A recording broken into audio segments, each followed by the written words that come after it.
La diplomatie régionale du président de la RDC nous mène objectivement vers une prolongation et une aggravation de l'instabilité. Ce sont les mots du célèbre médecin Denis Mukwege.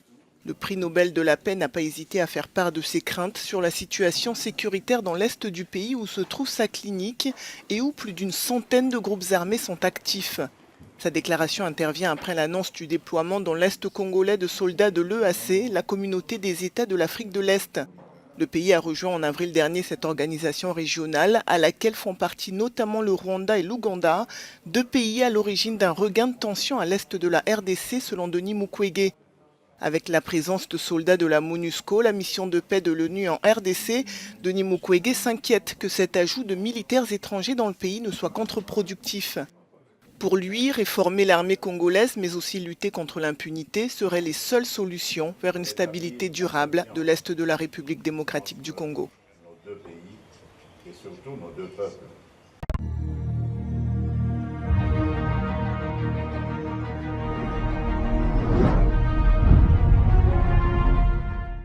Mbote na bino balandi nyonso ya internet bomesana kolanda biso bomo mesano pamba te toyaka liboso na bino koyebisa bino mazali koleka na kati ya mboka ekolo Congo mingi pe oyo tata mokonzi ya mboka Félix Antoine Tshisekedi Tshilombo aigle de père et de mère akosalaka.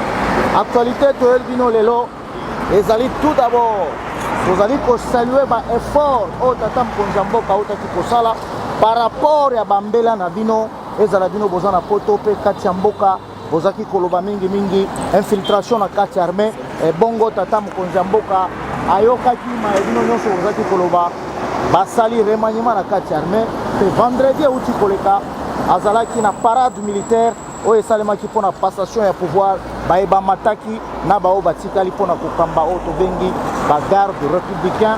Tozali kosaluer nomination ya général Chouwewe Christian na baninga na ye nyonso ba général Chiko Chitambwe malekaki na kati ya mokolo ya mitano devant ba militaire ye moko mokonzi ya mboka azalaki wana pesi bango drapeau ya étendard ya mboka pe asali passage à revue.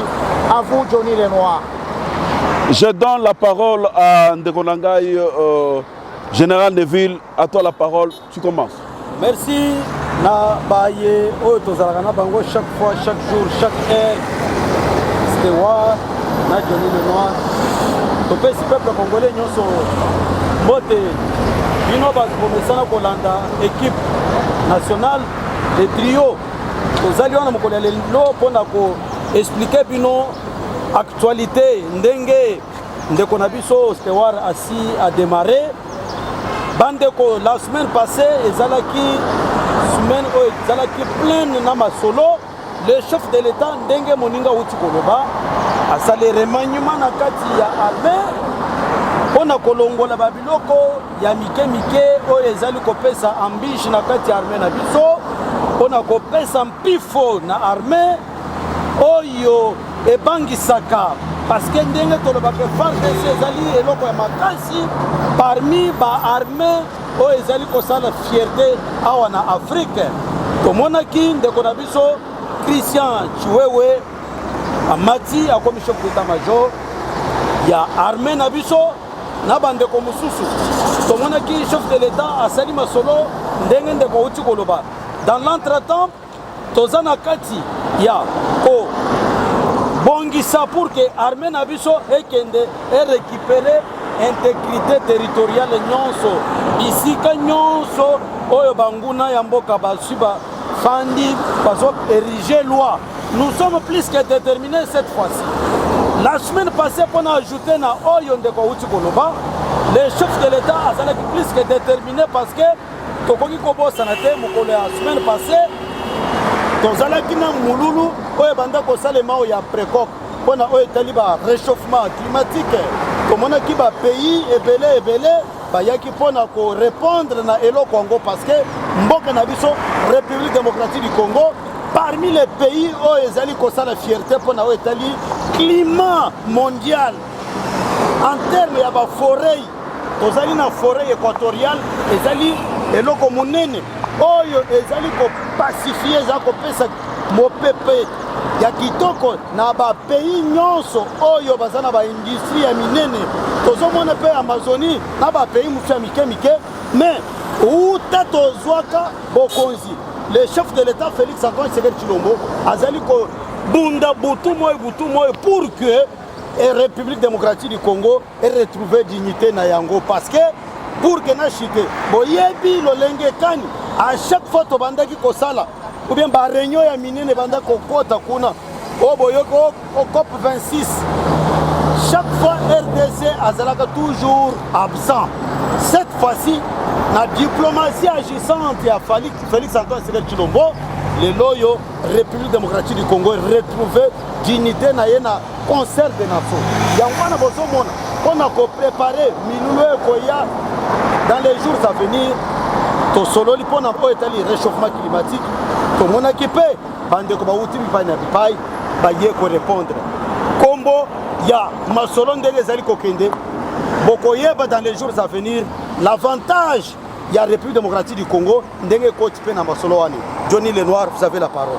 Tolingi Tolo Babo, merci beaucoup de Korangai, général Neville et consort, général Ilunga, Pona Maloba Pesingai, Nalinga qui n'a ajouté quelque chose, na Oe Ezali, ko concerné Oe Ezali, sécurité, ba réforme Omo Konzamboka, Fati béton de père et de mère, aigle, Fati sacré, Otozali Kobenga, cri de vérité, ba réforme Oe Outko Salema, na niveau ya armée pour la kopesa lisusu Ezali, pifo na armée na biso, Tozali ko féliciter, ba nominé nyoso ko féliciter, Mokonzamboka, parce que à la kisiko Azali, na Oe Ezali, penser à peuple congolais, Oe Bandaki ko souhaiter vivement à ce que ba réforme et Salema, na niveau ya armée, to saluer ba nominé nyoso, to pesi bango, félicitations. Tolinga Kitoba Kisa, Elokomoko ya Mutuya, Nao Utkoloba Awa.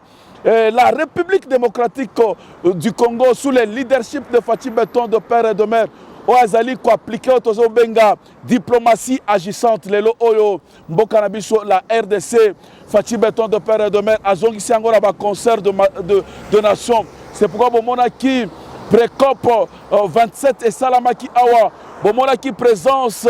Il y a représentant, il y a États-Unis à la personne de John Kerry Ayaki Awa, l'envoyé spécial de monsieur le président des États-Unis, Joe Biden. Il y a quelque temps, pour rappel, Mokonzamboka, sous son leadership, Alansaki Oezalaki, appel d'offres au ministre des hydrocarbures à la personne Didier Boudimbu Oazali, ministre du secteur, il y a hydrocarbures, Otozali Kobenga, les réformateurs des hydrocarbures, Ndekonabiso Azali, le numéro 1, le représentant personnel, il y a président des États-Unis Joe Biden à la personne de John Kerry Ayaki Kokutana Mokonzamboka, Ayaki d'abord pona Oezalaki ba préparatif, il y a précop 27 Oyo, ba préparatif et Salamaki Awa, Oyo sommet Ango, rencontre officielle mondiale et que Salem Malamboka, il y a Égypte, précisément la capitale, il y a Caire.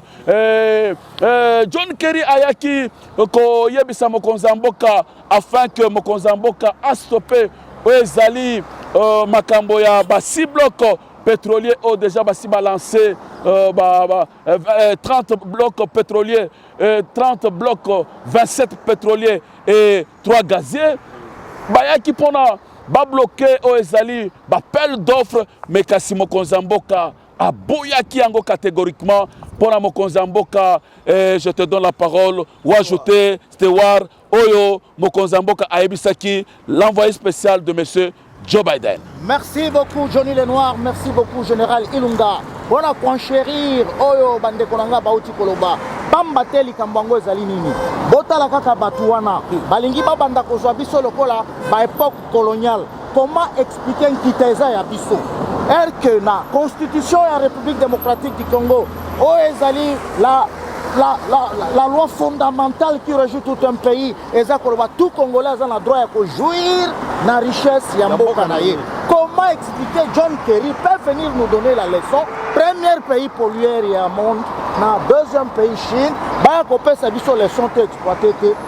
Or, Bazakoloba, c'est un danger ceux qui vont exploiter en haut, mais l'Amérique va commencer à financer l'argent pour la contribution sur le plan mondial pour la forêt na biso.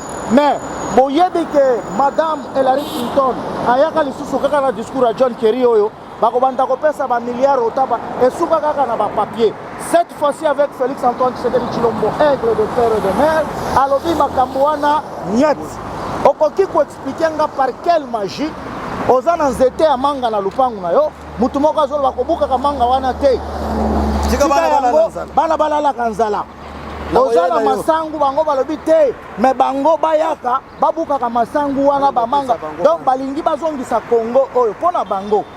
Bakanisaka ke Congo eza réserve stratégique na bango. Comme indeli bango na IRSS, ba gaz ezate banini basi batia au réserve. Or que le Congo a besoin de développer, c'est-à-dire ba pelle d'offre wana. Ba mata, ba kita. Bango moko balingaka ba ko exploiter yango na parc ya Virunga.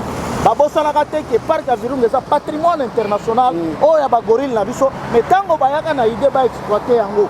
Na y compris la France qui joue à l'hypocrisie vis-à-vis ya ba relation diplomatique. Tolingi toloba boye avant la personne de Konanga Stewart koloba tozali lisusu bana mikete tozali lokola te oyo papa abaleli mwana na ye ya mobali mwasi kasi abandi kopesa ye ba injection. Tolobi que la RDC est conduite de maître par Otozali Kobenga, mokonzi ya mboka Faci Beton de père et de mère Félix Tshisekedi Tshilombo. Sont de vérité? Sont de vérité. Lelo oyo alakisi à la face du monde que la RDC peut exploiter le pétrole, peut exploiter aussi le gaz, comme le fait par exemple le Gabon, l'Angola, à toi mon frère général. Bandeko, nalingi na synthétiser bino, na synthétiser bino, eloko bandeko ba uti koloba. Kerry, représentant ya président ya États-Unis d'Amérique. Ye babengi ye aya awa a représenté président na bango PPI na bango na masolo ya réunion autonomie ya précoc. Zoka ye ayaki na masolo mususu. La carte mususu. La carte mususu. Balingi bazo République démocratique du Congo lokola ka ndenge ezalaka à l'époque baye balie pa na bango baye ko sumba pa na biso. Époque ya Léopold II. Époque ya Léopold II na ba Stanley ye consort. Pona bango bawanda kolinga biso ndenge toza boye baye babeti biso bikoko. Qu'est-ce qui se passe au juste mes très chers combattants, mes très chers compatriotes? Félix Antoine Tshisekedi Tshilombo, Faci Beton, Faci Sacré sont de vérité à lobby clair parce que nous sommes à la recherche de comment développer la République démocratique du Congo. Parce que la République démocratique du Congo, c'est un État souverain. État souverain, tozalina makoki ya kokende bipai nyonso pona koluka bavoies et moyens lolenge kani peuple congolais peut akoki pe koseka peuple congolais akoki pe se réjouir yangwana bomoni chef de l'État a lancé appel d'offres ya ba bloc pétrolier parce que biso pe tozana ba pétrole tozalina ba biloko belé biloko ngwe bénéficiaka na bana mboka te. Ce sont les mafieux obayaka na mboka na biso ba créer bitumba tango biso na biso tozali kobomana tango biso na biso tozali kobunda bango bazali ko bénéficier richesse nzamba pese biso et bénéficier ka eloko moko te pa na biso ba congolais nde chef de l'état le beke tin tokoki kozala kaka bongo tin to recourir na ba pays mususu bande koboya to exploiter.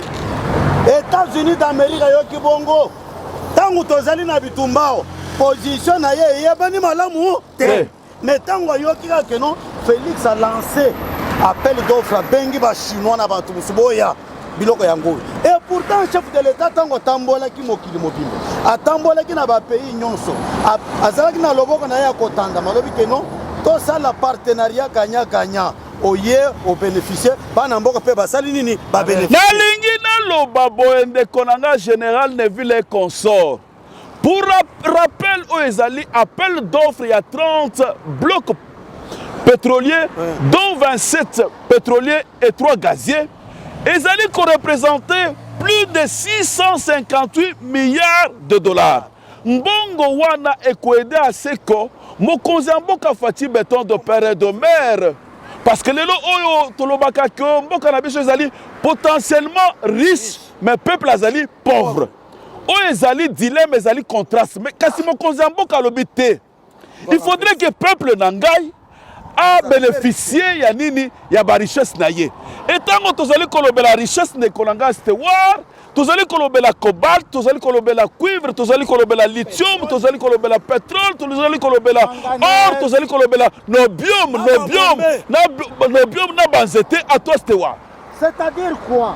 Bomoni lokuta ya batu wana omonaki secrétaire général ya Nations Unies Antonio Guterres muibi munene mutu alokuta munene aye na plan ya koloba ouvertement devant la face du monde ke bazali na makoki ya kokoka kobundisa ba M23 te nzoka ezalaki lokuta na esprit na bango batinda mokonzi ya mboka tokende dialogue na M23 c'est-à-dire tango mokonzi ya mboka koyoka bongo akoloba tokende na dialogue nzoka nde na kati ya Bunagana awa toza koloba nzala ekoteli ba M23 bazali lisusu na ration te bazali na eloko kosala te bazali prise en tenaille par nos FARDC eloko na koexplike bino po bino bolandaka na musika bolobaka kaka Félix Bunagana qu'est-ce qui se passe avec Bunagana bolandaka ba film oyo de guerre bolandaka ba film d'action Bunagana ezanini oza na ndaku na yo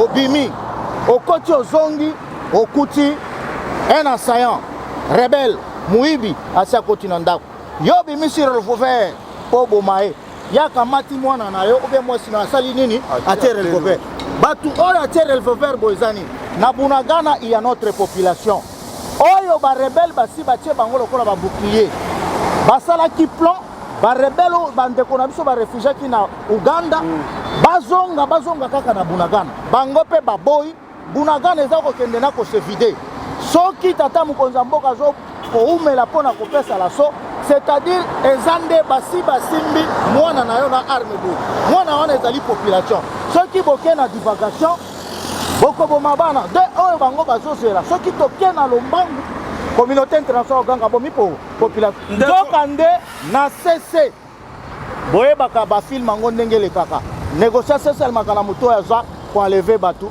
mais après bomonaka baréaction mosusu bakomaka ti koneutralize ye nde kote toza kokende bopesa confiance na nomination oyo basali na armée toza kosenga lisusu tata mokonzi ya mboka asala yango mpe na kati ya la police bozala kimia bokosepela ndeko na ngai Stewart na liena bakisa boye oui général Neville peuple congolais tozoyebisa bino la République démocratique du Congo ntango tozoloba eza état indépendant eza na ntina ndeko na biso John Kerry Voilà.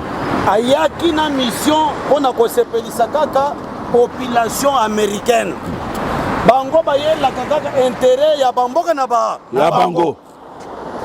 Pendant que nous sommes aussi agressés, le chef de l'État outi kutu na tribune des Nations Unies kolobela bango kolele parce que yo fandi epa na yo niki ata minute chilombo bona boy. Mais chef de l'État a courir ba risque alobeli bango parce que position ya batu wana eza ya nini pona bango il faut biso pays munene boye avec ses instructions ses institutions plutôt na makambo na ye nyonso tokende siko to négocier na Rwanda na Uganda position oyo ya satana oyo tokomi komona même Vital Kamerhe soko moni mutu aye na position ya ke biso Congo pays munene boye tokende konégocier na un groupe rebelle parce que bango balobi ke ezali ya Rwanda te et ezali ya Uganda te. Mais dans l'entretemps, on négocié na Ouganda, on négocié na Rwanda. Mais aussi longtemps que Rwanda est jusqu'à présent, il n'a jamais reconnu que le groupe rebelle Wana Otobengem 23 yenda azali ko financer yango. Siko yazo senga dialogue. Yango nde bomoni la communauté internationale c'est surtout quelques mafieux. Batali na Congo bomoni que non. Awa masolo ezali ko tambola bien avec Fachi béton. Tout ça le sikoni. Tozonga tokende sima ya ba mafieux mususu babanda sikoyo to instrumentaliser bango baloba sikoyo nini tokende to dialoguer na M23 c'est-à-dire to sololi na M23 boye tozi ba rebelle wana tozi ndambo to che bango na gouvernement totie ndambo mosusu na baassemblée nationale na sénat na CENI tozi mosusu bakoti bakomi bagénéraux na armée. Est-ce que bino bakolinga yango bandeko? Non, c'est-à-dire quoi, Général Neville? Tant que les Américains, le Congo, c'est un pays ami privilégié. Comment nous sommes agressés? Plus de 10 millions de morts. Même la première et la deuxième guerre mondiale n'a jamais connu Bakoufi na Congo. Mais Baza Koboya pour enlever mesures, il y a embargo, il y a chat d'armes. Baza ko jouer contre Banani. C'est-à-dire, Bazali na plan machiavélique, plan ya balkanisation. Yango moni tata mukonza mboka. Tout ce que ozomona baza ko sala lokola ba manœuvre. Toza ko belela. Batuana balingi dialogue. Biso toboyi makambo ya dialogue. A vous Johnny Lenoir. Tolingi toloba boye to féliciter mokonza mboka concernant Oezali refus catégorique concernant Oezali makambo ya ko suspendre Oezali ba appel d'offre ya 6 blocs gaziers tozali ko féliciter position mokonza mboka Fachi Béton de Père et de Mère Aigle Fachi sacré tozali ko benga cri de vérité. Tozali koloba lisusu boy koloba que les États-Unis les États-Unis ne sont pas sincères dans leur soi-disant partenariat privilégié au balobela kabiso parce que tango bazolobela makambo partenariat privilégié. Comment se fait-il que mboka na biso RDC et le Makassi ezali agressé par ya ba terroriste ya M23 sous couverture ya monsieur Kagame criminel? Mais kasi bango bazali côté le melabiso to sombo ezali manduki. C'est-à-dire que ba américain ba moni biso lokola ba mobobe na bango. Mais kasi biso to boy to lobi boye. To saluer ba effort ya mokonza mboka o to zali ko benga Fachi Béton de Père et de Mère. Fachi sacré o to zali ko benga son de vérité. Parce que Lelo Alakisi que malgré calme naye, c'est un vrai joueur de jeu de dames sur le plan national et sur le plan international. Kozonga siko kolobela, o ezala ki tourner ya mwana mboka parce que tomoni na union sacrée, o ezali vision mokonza mboka Fachi Béton de Père et de Mère, Fachi sacré, o tozali kobenga cri de vérité. Position mwana mboka o ezali Vital Kamerhe o asala ki tourner na SA République. Vital Kamerhe azali konourrir ba ambition moko ezali ba ambition moko démesurée. Ponani tozolo ba yango. Vous allez vous rappeler que tango asali tourner na ye na Est sur la République démocratique du Congo, il n'a jamais parlé pour l'Union sacrée, il n'a jamais parlé pour le chef de l'État, mais kasi alobeli kakaya azalaki na plan de sortie. Plan de sortie en déconabiso Vital Kamerhe ezali ba dialogue. Mais kasi peuple congolais eboyi makambo ya dialogue. Même parmi les députés, il y a UNC, il y a parti il y a Vital Kamerhe, baboy o ezali dialogue. Parce qu'avec le régime passé du sénateur à vie Otozali Kobenga, Joseph Kabila, Kabange Otozali ko saluer en passant, ezali ki ka dialogue. Les dialogues là, bandé ko poussé, o ezali ba terroriste ya M23, o ezali ba to CNDP. Ba infiltré biso o ezali armé. Kasi mokonza mboka na ba nomination o ya outi ko sala. O ya nommé o ezali général ya major Chiwewe Christian o ezali de Père et de Mère congolais. Lelo o mokonza mboka azali qualité ko bimisa ba infiltré nyonso na o ezali armé. FARDC de Konangai. Stewart, à toi la parole. Merci Mingi, monsieur Ningalanga, Johnny Lenoir, général Neville Ilunga. Bambate biso toza kozonge la simamuke pona makambo tali mwana mboka Vital Kamerhe. Monsieur Vital Kamerhe azali na union sacrée, azali na ba ministre na union sacrée, mais accueilli quand même le président de la nation na biso. Ni effigie un chef de l'État. Na batu invitaki, ni ko inviter IDPS. Niko Tanga réélection ya tata mokonza mboka na 2023. Niko Tanga mama Denise Nyakeru o bazali na territoire moko na Walungu. Niko Tanga oyo ezali ba œuvre chef de l'État. Toka mwaki komona kaka ndeko na biso Vital Kamerhe ko circuler ko ya ko senga lisusu na bana mboka tokende na dialogue avec ba M23 bandeko na biso. Nini o tata mokonza mboka salite na ba M23. abengisaki bango nyonso na Nairobi. Ba groupe nyonso, ba raia Mtomboki, tous les groupes, ba M23 wana bazalaki. Ba pesi mutu na mutu parole. Mais kokamwa tango tata mokonzi ya mboka atindi Mukongo, batu wana baboyi bazongeli lisusu manduki. Sikoyo dialogue on de connexion caméra zoloba, voix ya sorti il faut tofanda to solola. Ezali voix ni ye moko tango azalaki na de connexion sénateur à vie. Azalaki mutu aliboso na ba biloko na bango ya amani leo. Amani kesho ba obasanjo basali ba biloko. Donc on ne négocie pas avec un rebelle. Bakende kiti na ba dialogue na bango wana. Co-signer un accord na ancien ministre des Affaires étrangères à la personne de Raymond Tshibanda, aider à ce que même le service de renseignement rwandais va contrôler les 9 frontières en Bokanabiso. Inadmissible, inadmissible, inadmissible à toi, général Neville. Le peuple congolais, Bolandi Baninga Ndenga Bazali Koloba. Objectif malsain, Ezali Simayabaye Bazali Koloba pour un dialogue. On a dialogué na M23 et Zali Mabe, Batouane de Balingi balkanisation et Salema. Biso Tolobi Boy. Position, il y a Félix Antoine Tshisekedi Tshilombo Zali Kaka Owana. On ne peut pas négocier avec ces groupes de rebelles. Lokola Bango va choisir Zelana Bango, Bisope, Tosali, réaménagement au sein de l'armée. C'est déjà un signal très fort. Tozo Kende Siko na Bitumba, on a se débarrasser de bâton parce qu'on ne peut pas comprendre comment un petit groupe de rebelles, les lois, même la communauté internationale, l'ONU, a colobé non. Groupe wana bazali na manduki ya makasi koleka même ya gouvernement. Non, même il y a les Nations Unies. Même il y a les Nations Unies. Qui est la superpuissance. Donc il y a une puissance qui est au-dessus de la puissance des Nations Unies. Oh, c'est le M23. Alekina Russie. Non. Parce que Bango va la première bon, monde. Lokola, yangwana bomoni peuple congolais a tomboka ki alobi ke Monisco esengela sali nini akende. Tozomona tina ya malunga o azali na mboka na biso te. Yangwana peuple congolais bolanda biso. Toyaka te pona kosala masapo. Position na biso.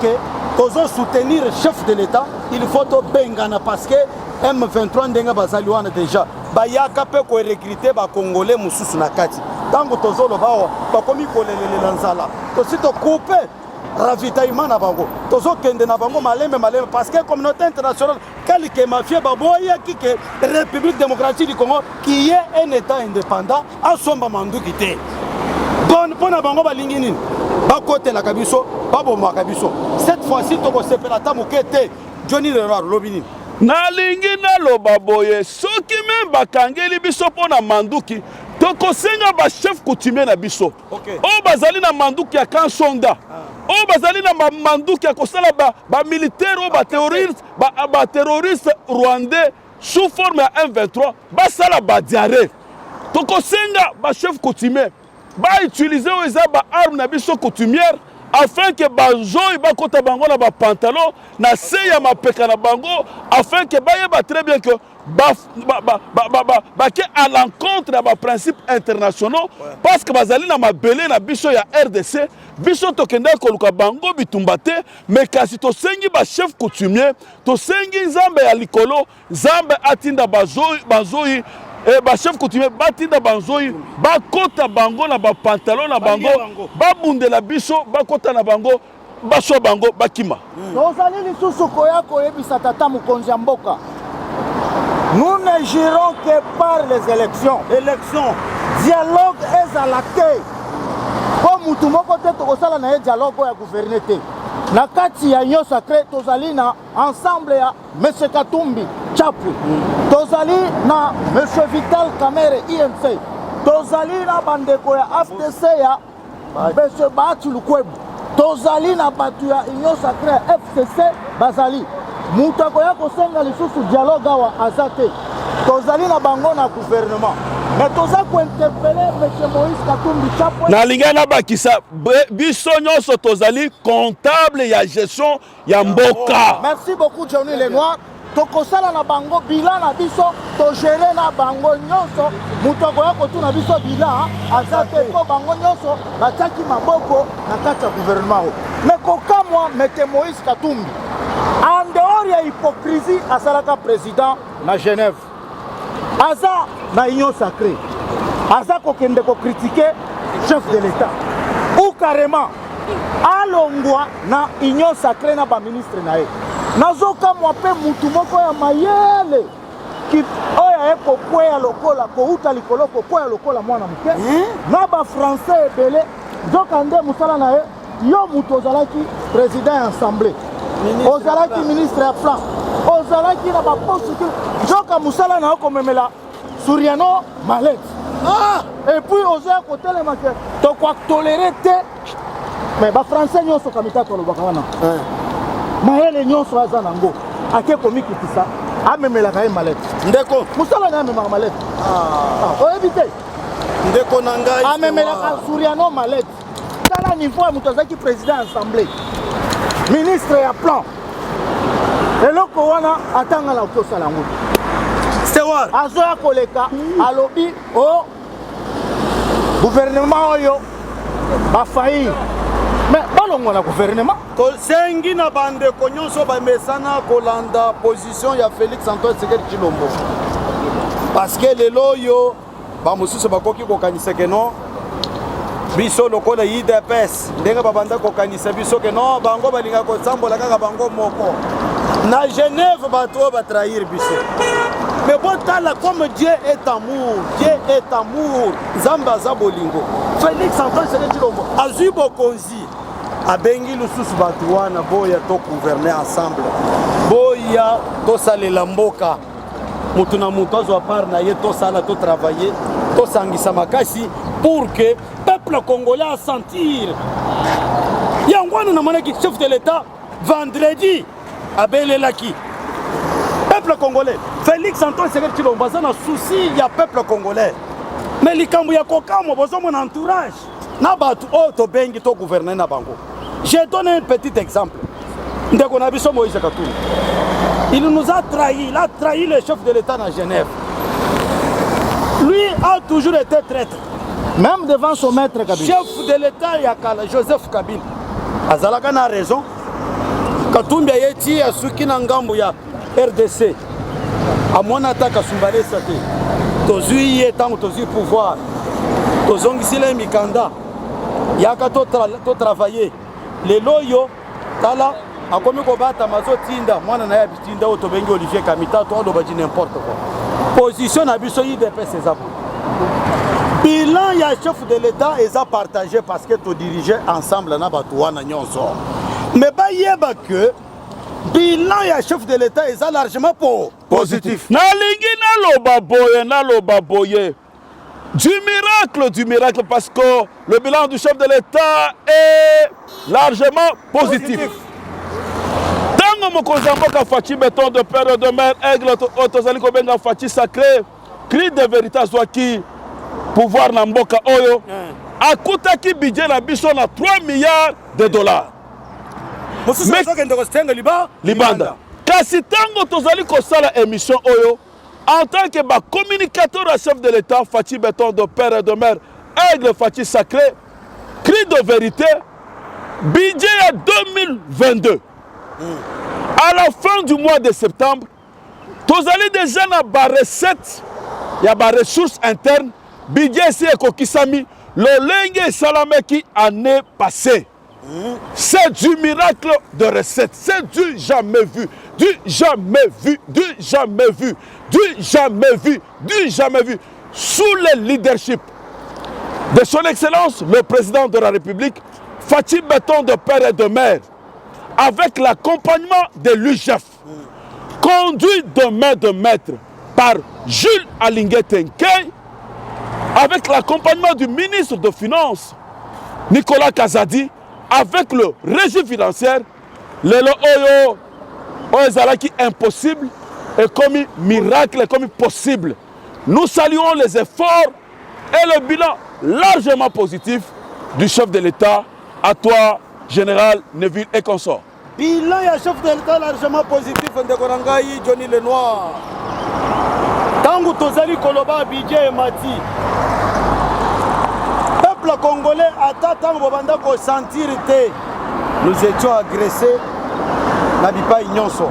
Le chef de l'état alobelaki yango vendredi bomoni lolenge kani tozobunda mbala oyo pour que social ya mboka efanda topesi bakulu na misala kanya makasi esazali koproduire baproduire bamasango ebele baproduire baloso ebele mais la plupart ya baentourage ya chef de l'état ebele babanda kolinga te changement ekota ndenge tozali kobelela le peuple d'abord. Même chef de l'état alobelaki yango parce que bato mosusu ntango tozosala émission bamosusu bazoloba mais tozomona makambo yango bozoloba kaka bongo mais tozomona tozosentir yango te. Oui boza na raison parce que ndenge tolobaka toujours elanga esilisaka makorodo te makorodo mosusu ya mike eye ekoti kati na union sacré tozobunda pour que tolongola yango. Même chef de l'état reconnaît ça bomonaki neti likambo ya justice ya mboka chef de l'état belelaki yango ke justice ya mboka jusque là ezali koconvaincre te population ezali kolela di social botala lolenge kani bato bapesi bango misala pour que masango ekota na terrain me bato wana botala ndenge bazosala. Récemment bakangaki bato kote ya Kasai bazozwa masango ezouta na kanya makasi azokende koteka yango azosomba azokende kobwaka na mai botala nango. Nous avons cette volonté là mes très chers combattants, mes très chers Congolais. Fédération ezali parlement fédéral belge bisika oyo akendaki ko pesa oyo ezali méthodologie baguette magique recette oyo ezali kosala lelo ke ba recette ya mboka na biso ezali se komata tolingi toloba boye pour la patrouille financière conduite de mètres par jour alingete le leadership de Félix Tshisekedi Tshilombo en termes de mobilisation des recettes apparente à une magie. L'homme n'a pas cherché loin, il a puisé dans l'UGF d'autres fois un oiseau rare à la personne de Jules Alingé Tenkei. Le contrôle a priori reste le seul remède face à la prédation, n'en déplaise aux aigrus.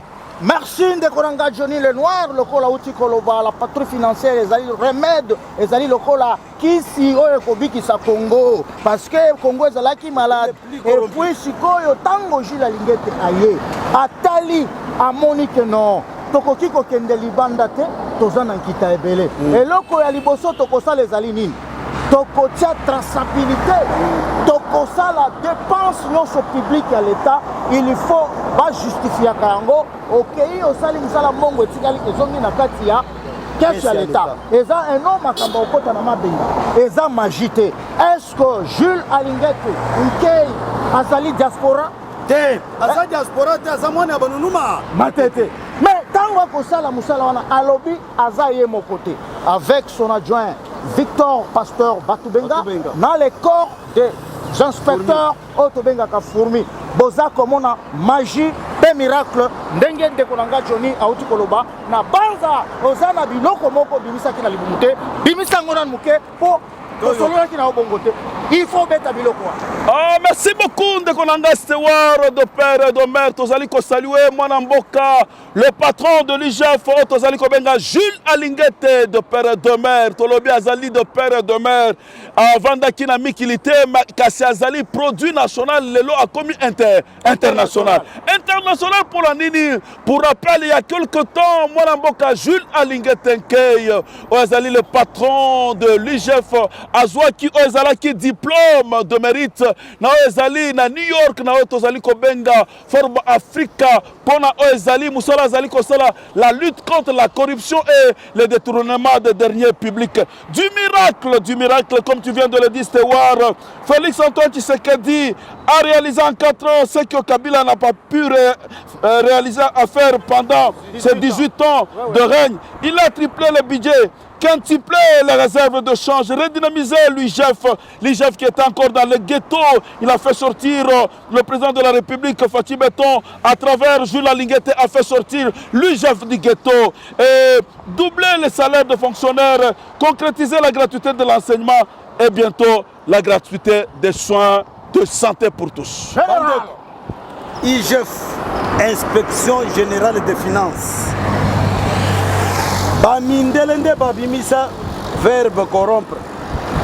Moane corruption. Yangwana nde bomanda komana babanda ko ba République démocratique du Congo biso. Abanda ka c'était que iloko moko ya malonga imouta kuna. Mais lelo ba komo ko benga. Mwana ya mboka akende kuna a expliquer bangolo lenge kani basali. Quels sont les miracles que vous avez réalisés? Quel est le bâton magique que vous avez utilisé? Parce que n'oubliez pas, mes très chers Congolais, peuple, Oyo, Azalaki abandonné. Et Azalaki atabino ba diaspora boyebi, kuna soko yebi se mutraka naza Congolais. Bala moko ba considérer comme ça muyibi. Mais le loyo tant tozozo eloko lokola IGF. O Azalaki batiaki ango quelque part na ghetto. Azalaki chifwebe ya pamba. Chifwebe. Tu fais bien. Donc, et là, on est ko bangi sakaka batu ke kangaka nango batu. Mais yiba na yo, lia na yo, sala di n'importe quoi mutako, sala maka, monsieur Zate. Tala le loyo, mes très chers combattants. Bande konangai, to coincé madusu nyonso. Soki omoni mutu azolinga IGF te, c'est que yé pas za muyibi. Ou bien ba yiba kana baninga mususu. Yangwana nde bozomona. Parce que comment expliquer mutu normal?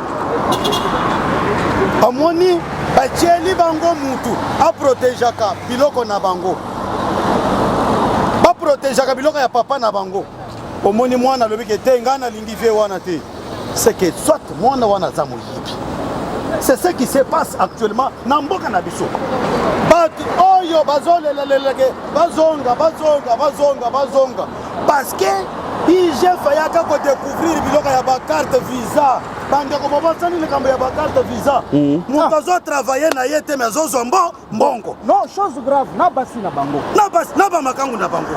Ah, peuple congolais, tala na batu oyo. Mukazo travailler te, mais OK yo bimisi 50 000, 10 000. Mboka na biso ezalaki ya kokufa. Tolingi tobakisa toloba boye to féliciter mwana mboka Jules Alingete nke na oyo azali adjoint na ye le pasteur Victor Batubenga pona o musala IGF azali kosala musala ya gendarme financier ya ba finance publique en RDC oyo ezali na leadership pa mwana mboka Fati Beton de père et de mère tozali kosaluer oyo ezali métamorphose oyo mwana mboka Jules Alingete azali kosala na niveau ya IGF parce que lelo oyo tolingi toyebisa bino IGF Jules Alingete abimisi yango sous le leadership ya mokonzi ya mboka na ghetto. Bientôt l'inspection générale de finances conduite de main de maître par Jules Alingete et kozala na bâtiment moko ultra moderne plus de 8 niveaux à toi Stewa. Et kozala du jamais vu parce que aye atali Moussala alobi ba condition eza lisusu bien que il faut pas symbole parce que nous sommes dans monde moko numérisé toza na monde moko technologie eza avancée. Vous vous souvenez que bâtiment wana batonga ngo kala aujourd'hui aza kolinga lisusu basala bâtiment wana eza na ba standard international. Tozali ko saluer mwana mboka IGF pe toza ko senga na tata mokonzi mboka akeba Aebisa Alingete Nkei Jules, l'inspecteur général chef de service, dans ma 145 territoires, il faut battre un inspecteur. Ouais. Pour battre un inspecteur na eloko wana. Pas besoin c'est la veille de pour na développement. Oyo papa mkonza mboka za koloba, il faut battre pe ba. Ndeko na ngai stewar na lingina chayo mungu na muloko. Tout bazo finga bazo sala di n'importe bazo la paix di n'importe quoi devant Gilles Alingete paix inspection générale des finances dalé loko salama ki semaine passée tunanga nini nini ndeko général na kasumbalesa kuna na front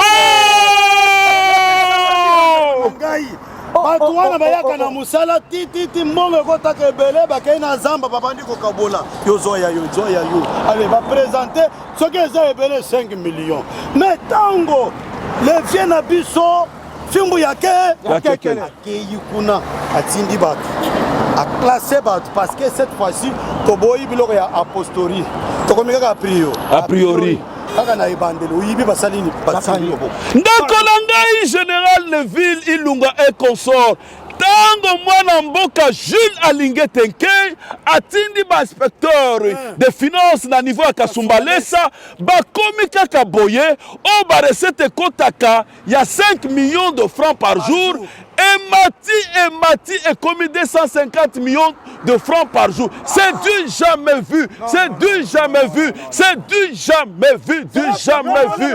C'est ça les conséquences de la patrouille financière.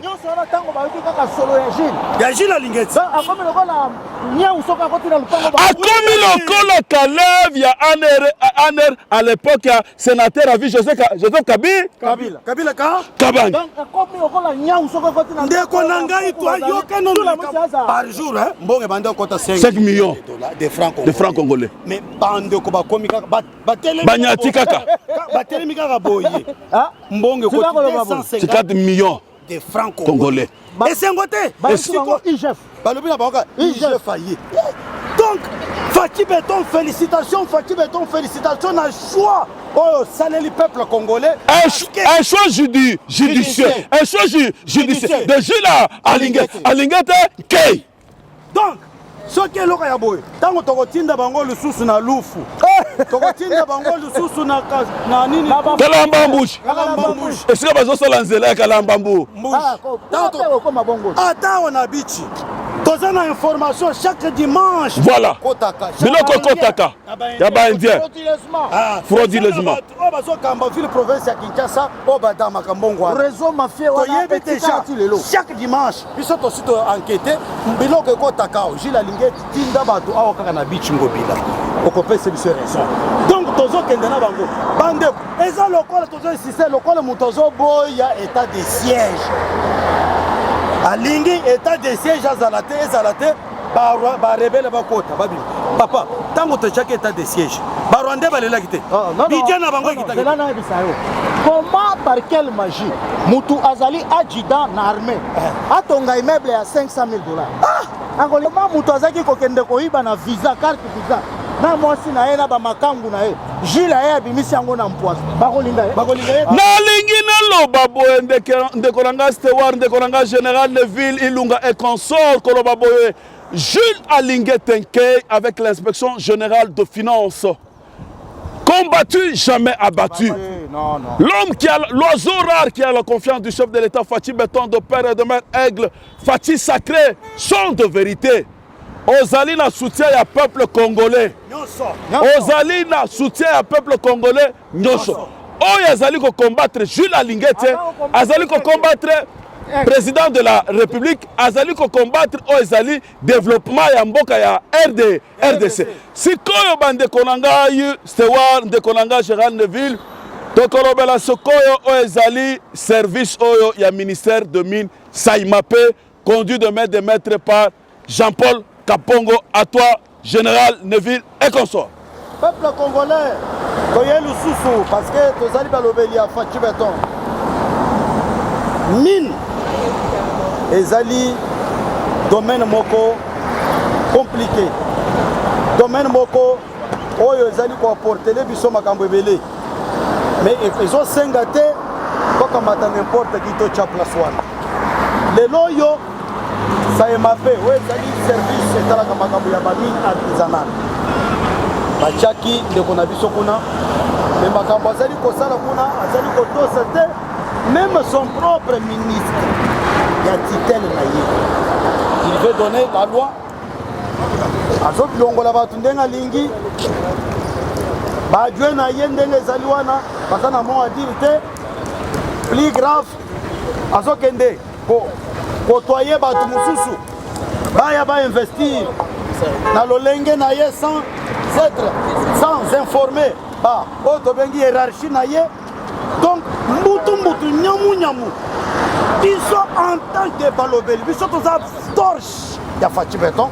Nous avons été saisis na mokili mobi parce que coup de chapeau félicitations na bandeko na biso bazolanda biso na Bunya bazolanda biso na Ituri bazolanda biso na Otuwele tozali kosaluer la tongo lelo oyo ezali gouverneur ya Otuwele à la personne de M. Nanga. Mona musala ozali kosala tozomona bandeko bazali na Goma oyo bazali kofélicite biso félicitation bandeko bolandaka biso na bainformation baappel oyo bino bobengaka biso mais ya biso mosala ntango bopesaka information tovérifiaka parce que cette fois-ci eza likambo ya bapreuve nde bomonaka après la vérification biso en tant que bacommunicateur toyaka sikoyo tobandi kotanda makambo ntango tozali kotanda makambo ça ne veut pas dire que tozali contre mutu ou bien ezali acharnement non ezali interpellation parce pour améliorer au pouvoir oyo soki ebebi tokokende wapi yango wana bozomona ndeko na biso oyo tobanda kobelela depuis la semaine passée a changé bizaleli parce que façon na ya kosala mosala basalaka mosala lolenge wana te tozali na makambo ndeko na biso stewar olobini. Oui, monsieur le général, mon ami Johnny Lenoir, monsieur Jean-Paul Kapongo. Oyo tozalaki koyebisa bino azalaki zoro lelo alingami mona lokola nzambe ya Saimape. Ye kotambolaka na kombo ya bukonzi mboka na ya mama na biso kokosaka bato. Mais lelo naza kolinga kointerpeller mutu mosusu. Nakoki kondima te ke Kampongo azala na makasi wana. Comment maman ministre Antoinette Samba, parce que ba conseil de ministre Kotaka sous le leadership du chef de l'État. Mais Kampongo yoza ministre na titel akotisaka conseil d'administration te. Maman Antoinette Samba oza kolala mingi na mukala pongi ngana zaki komona yo tango banome yo na coiffure na yo namonaki voilà une dame de fer.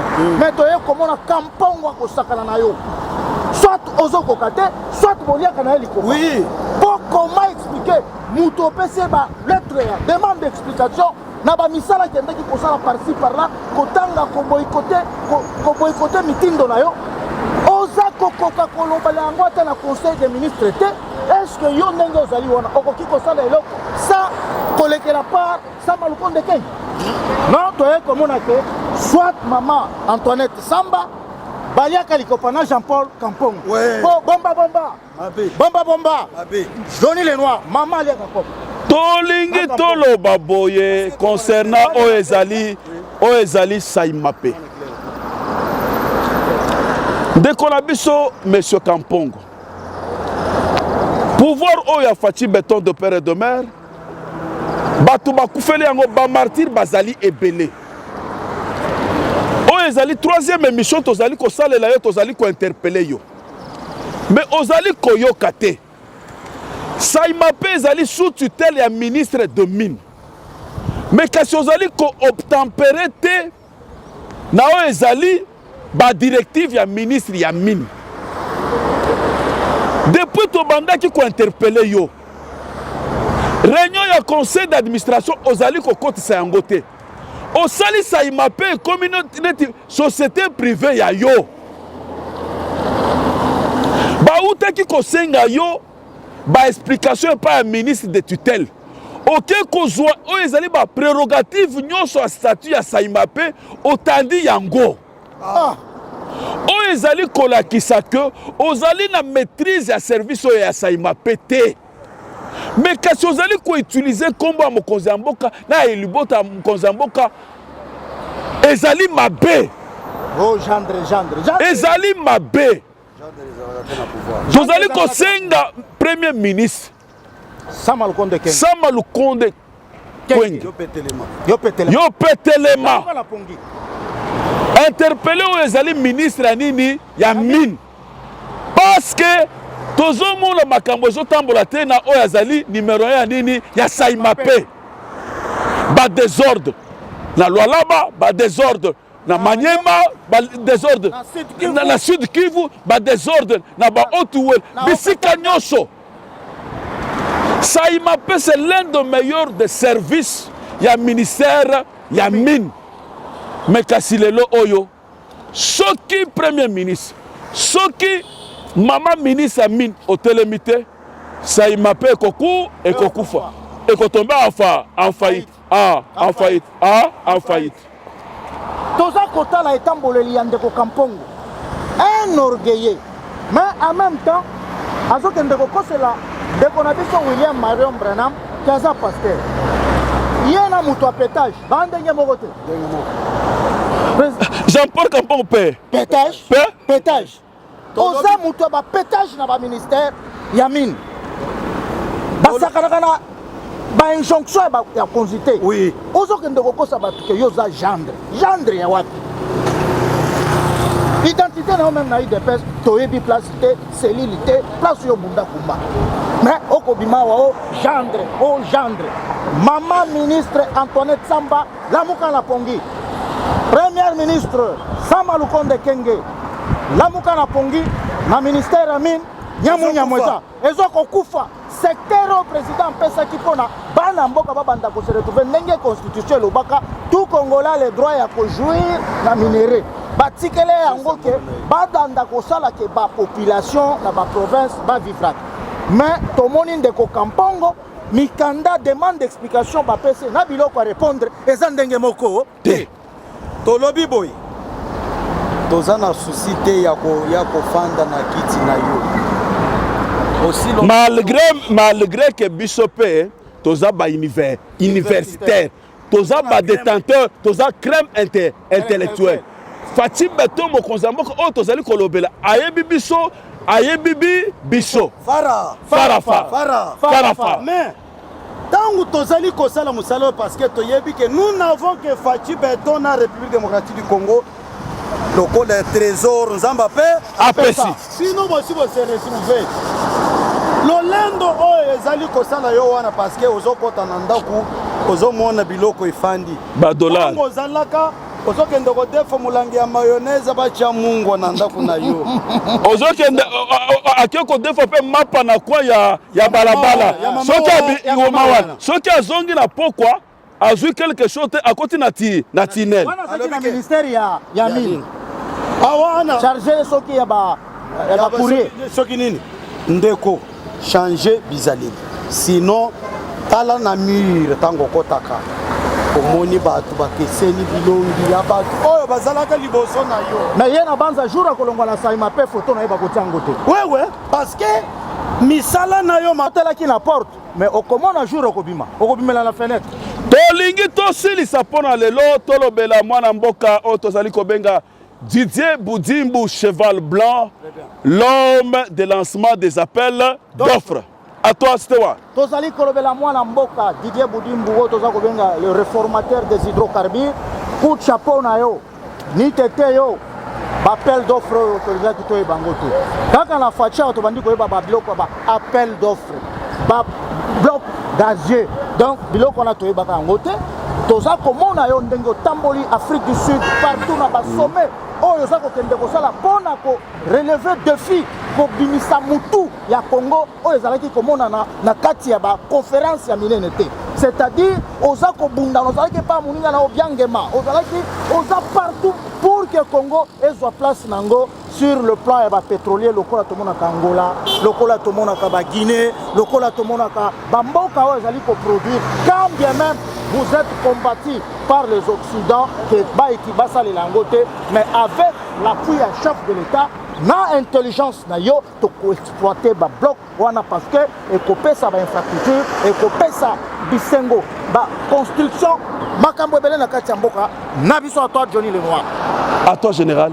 Ndeko boyebi lolenge kani badani Jetler ba Clenco na ba musisi oyo omona ekimi ndenge babandaki kolinga RDC ezala kaka na gouffre voilà likambo ya pétrole ndeko na ngai Johnny Lenoir ndeko Stewart likambo ya pétrole tobanda okansine teke biso tozala na pétrole ebele ya bana babanda okansine pétrole ezala kawa na ba richesse mingi balobela soka badani Jetler ba Clencor babandaki ko régner na babiloko mila fali na règne ya Félix Antoine Tshisekedi Tshilombo Fatou Beton to comment to coincé toyeba vérité parce que gouvernement eleka gestion eleka régime eleka bazalaka na basinya biloko lolenge ebele de sorte que bango badamaka baliaka peuple congolais se retrouver te lelo toye na likambo ya appel d'offre parce que appel d'offre tango mbongo ekoti ekokota ebele ndenge ndeko uta autant de milliards de dollars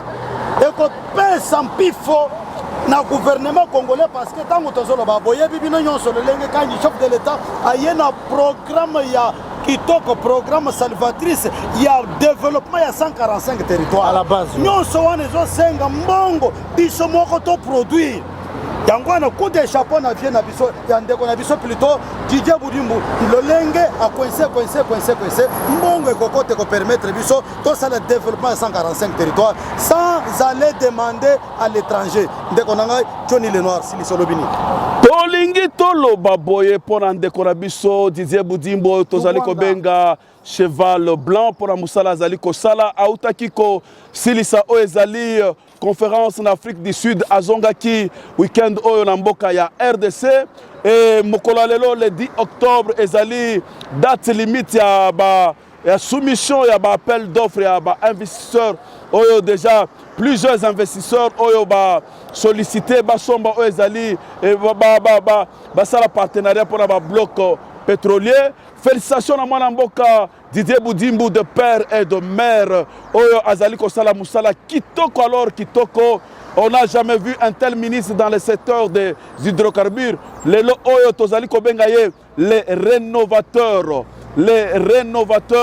des hydrocarbures parce que musala azali kosala et la kisike azali na maîtrise ya secteur ya hydrocarbures. Félicitations à toi Didier Boudimbu, cheval blanc.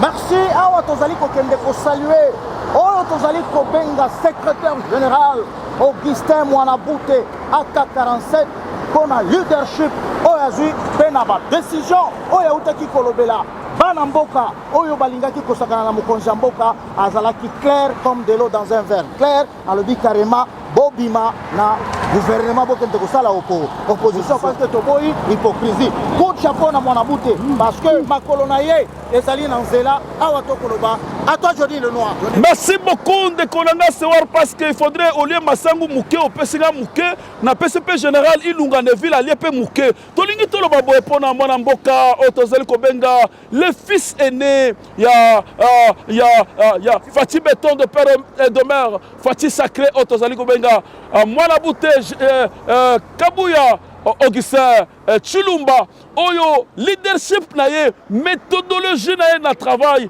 na ezali parti na biso il y a eu des personnes tozali ko saluer approche na ye ezali ko sala musala na UDPS dernièrement pour rappel le secrétaire général de l'UDPS mwana mboka Augustin Kabuya Chilumba areniraki bato bazalaki bato ya Nord Kivu et puis ya province orientale pona ko sala na bango.